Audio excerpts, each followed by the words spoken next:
दोस्तों, सबसे पहले तो आप सभी को नमस्कार। अभी हमारे देश के उपराष्ट्रपति जगदीप धनखड़ के इस्तीफे के बाद से हमारे देश में उपराष्ट्रपति पद के उम्मीदवार एनडीए और इंडिया अलायंस दोनों की तरफ से उतारे जा चुके हैं। लेकिन ये केवल उपराष्ट्रपति पद के चुनाव तक ही ये बात सीमित नहीं है। इस उपराष्ट्रपति के चुनाव में विपक्ष पूरी तरीके से विपक्ष का असली चेहरा सामने आ रहा है धीरे धीरे, और सुप्रीम कोर्ट के जज साहब के भी चेहरे सामने आ रहे हैं।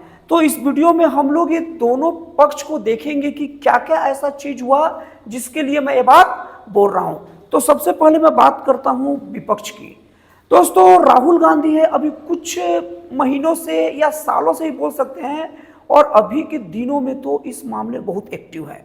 राहुल गांधी कोई भी ऐसा जगह जाते नहीं है जहां पर जाति की बात नहीं करते, और खास करके ओबीसी की तरफदारी नहीं करते, और ओबीसी की बहुत बात करते हैं। हर जगह उन्हें ओबीसी का अधिकारों के लिए मतलब अपने आप को लड़ने वाला दिखाते हैं। और यहां तक कि जो बड़े बड़े अधिकारी को जो पोस्ट होते हैं, सचिव लेवल तक के पोस्ट में ओबीसी के आरक्षण की बातें करते हैं। मतलब आसान भाषा में देखा जाए ना तो राहुल गांधी ओबीसी के प्रमुख नेता के रूप में आगे बढ़ना चाहते हैं। लेकिन अगर एनडीए और इंडिया अलायंस के जरा उम्मीदवारों पर नजर डाले ना, तो सबसे पहले एनडीए के उम्मीदवार को देख लीजिए। एनडीए के उम्मीदवार कौन है? चंद्रपुरम पोन्नास्वामी राधाकृष्णन, जिन्हें शॉर्ट में सीपी राधाकृष्णन भी कहते हैं। ये किस समुदाय से हैं? ये तमिलनाडु के गोंडर समुदाय से हैं, जो ओबीसी से आते हैं। देखिए, बीजेपी जो उपराष्ट्रपति खड़ा कर रहा है ओबीसी समुदाय से खड़ा कर रहा है, लेकिन बीजेपी कभी भी ये बात खुल के नहीं बोला कि हम एसटी के मतलब बात करेंगे, केवल एसटी की बात करेंगे, एसटी को आगे बढ़ना चाहिए। बीजेपी कभी ये भी नहीं बोला कि हमें ओबीसी की बात करना है।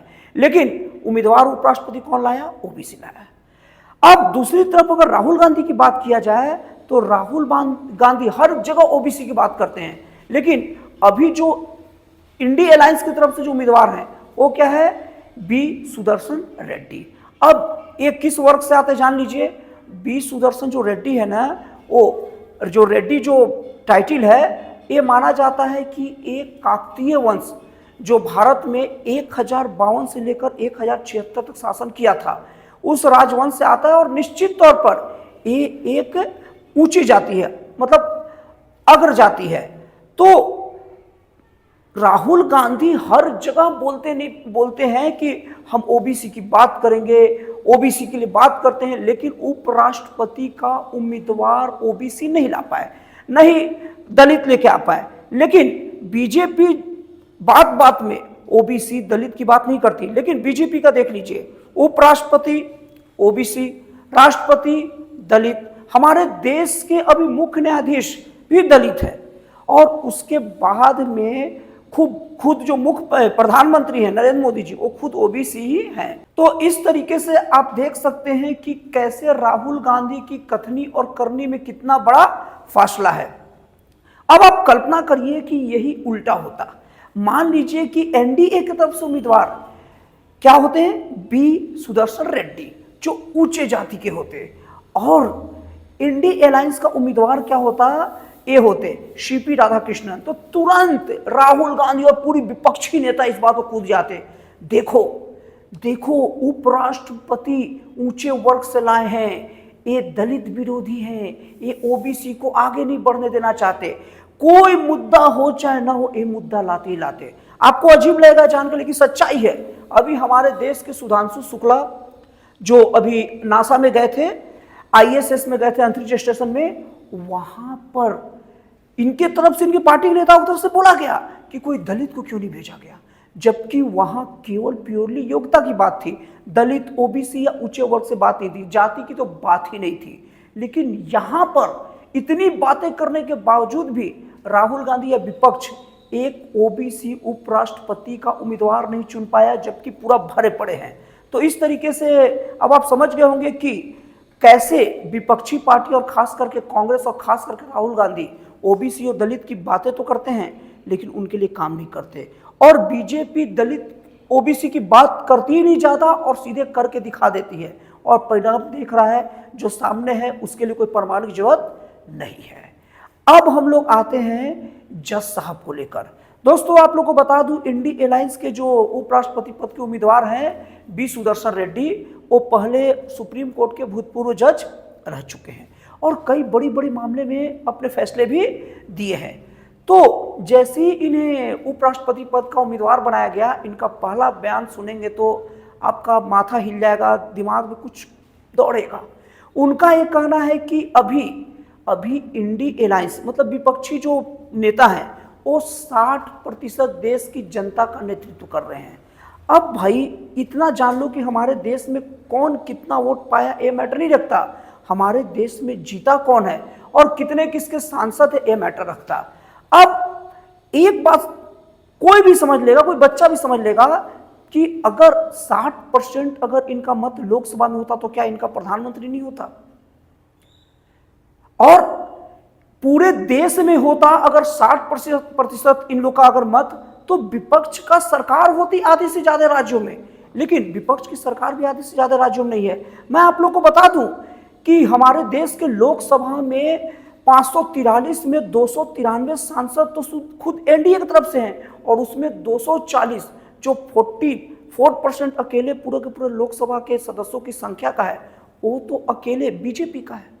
अगर केवल बीजेपी को लेकर ही बात किया जाए तो बीजेपी को छोड़ के बात किया जाए तो भी 56% में तो पूरे के पूरे विपक्ष के नेता और बीजेपी के जो अलायंस के जो सहयोग है वो भी आ जाएंगे। और अगर एनडीए की बात किया जाए जिसमें विपक्ष नहीं है तो समझ लो कि 53% है, मतलब केवल 47% है एनडीए को छोड़ के, तो ये बातें करते हैं। मतलब कि अब ऐसा तो नहीं है ना, कोई भी व्यक्ति एकाएक नहीं चेंज होता, मतलब कि ये बात साफ साफ जाहिर है कि चुनाव से पहले ही इनका जो जज होते हुए जो लोग जो शपथ लेते हैं राग द्वेष के बिना काम करना, मतलब इनके दिमाग में शुरू से ही कांग्रेस के प्रति था। क्योंकि अगर वो कोई आम नेता होते या कोई आम व्यक्ति, हालांकि उपराष्ट्रपति का उम्मीदवार कोई आम और ऐसा व्यक्ति होता ही नहीं है, फिर भी उपराष्ट्रपति उम्मीदवार के साथ साथ भूतपूर्व सुप्रीम कोर्ट के जज भी रह चुके हैं। तो जब जज के नाते कम से कम एक लॉजिक के साथ कुछ बातें कहें तब तो समझ में आएगा, लेकिन लॉजिक नहीं है।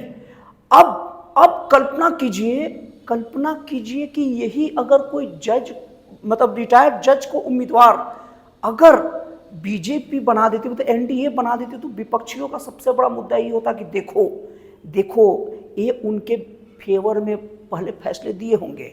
आप वो सब दूर ज्यादा जाने की जरूरत नहीं है। अभी विपक्ष जो छाती पीट रही है अभी मुख्य निर्वाचन आयुक्त ज्ञानेश कुमार को लेकर, और निर्वाचन आयोग के ऊपर जिस तरह से आक्रामक है, अगर मान लीजिए ज्ञानेश कुमार जो अब 1 साल के आसपास में वो रिटायर हो जाएंगे, अब उसके बाद मान लो बीजेपी उनको अपना सीट टिकट दे दे और उम्मीदवार किसी उच्च पद के लिए बना दे, तब देख लीजिएगा एक विपक्षी सबसे पहले यही बात बोलेंगे कि देखो ज्ञानेश कुमार मिले हुए थे तब उम्मीदवार बनाया है।